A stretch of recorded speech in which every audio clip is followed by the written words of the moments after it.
privatization of educational institutions have inevitably improved the quality of our education and in hand reduced cost. What is the proof of this?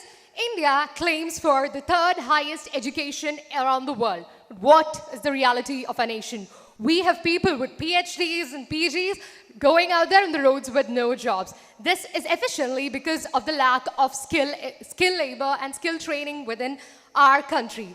And private institutions have stepped up the game by giving special training to their students.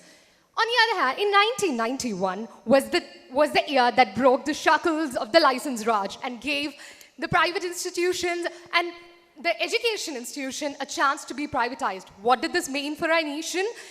Large amount of funds which was fixed for higher education was now released and could be used for primary education and many other sectors, including infrastructure, healthcare, where actually the money had to go and development was required. Time up. In 2014, the Nobel Peace Prize winner Kailash Satyarthi enunciated once, equity is compromised because of the privatization of education. Education is a commodity. Those who can afford to buy it. And those who can't, and those who want to make money out of it, you can do that also. There are a number of private institutes which are drastically growing in our country rapidly. And the main aim of this private institute is not to educate the people. The main aim is to popularize their so-called brand in the market, as well as providing a kind of narcissistic approach in the field of education. Accounting to the literacy rate of our country, from 12% during the independence of India during its independence to 74.05%. According to Weebox India Skill, the employability of India increased to 50.03%. It is interesting to note that the private institutions of India is about 79.4%, showing more than 50% of the educational institution in the country is private, and equally the employability rate is increasing. Clear. Our country is actually a gigantic demography, and this number of people is actually an asset to our country.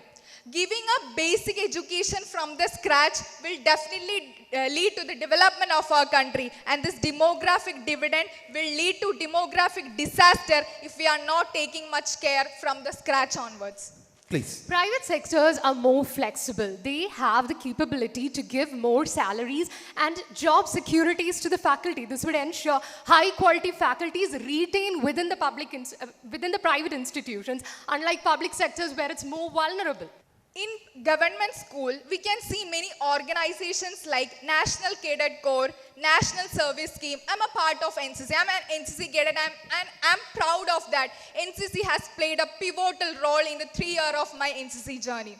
So this kind of organization will develop a kind of community service as well as leadership, comradeship at a younger age. Out to you.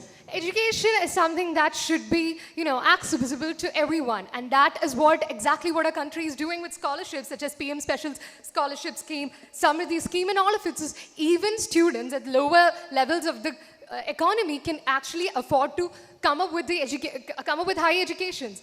Okay, clear. According to Section 47 of Juvenile Justice Act, the education.